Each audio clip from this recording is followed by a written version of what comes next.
Hi guys, may nagpa-pick up sa akin for laundry. Tsaka binigyan pala ako ng tumbler.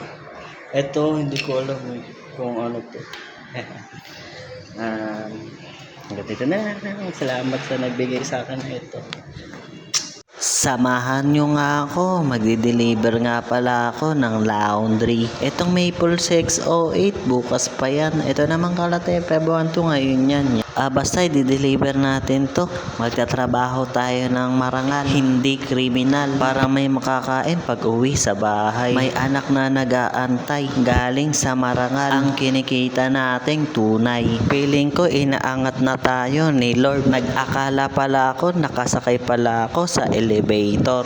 Okay mga ya, nandito na nga tayo uli. Ito na naman tayo, inaangat na naman na tayo ni Lord. Ay mali, elevator pala to. I-share ko lang pala to mga ya, sideline ko lang pala to. Kung ano-ano yung mga natatanggap natin, blessing din pala to ni Lord.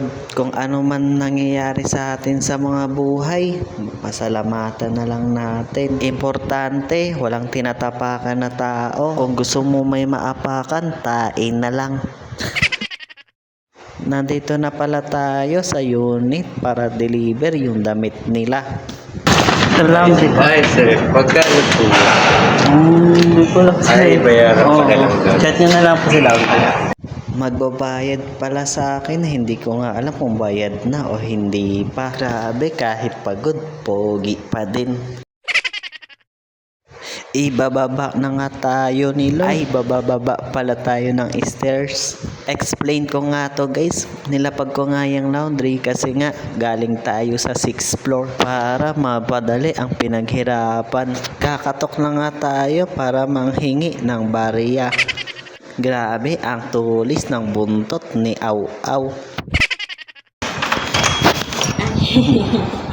Thank you. Tapos na nga yung deliver natin, mag-out na nga tayo sa biometric.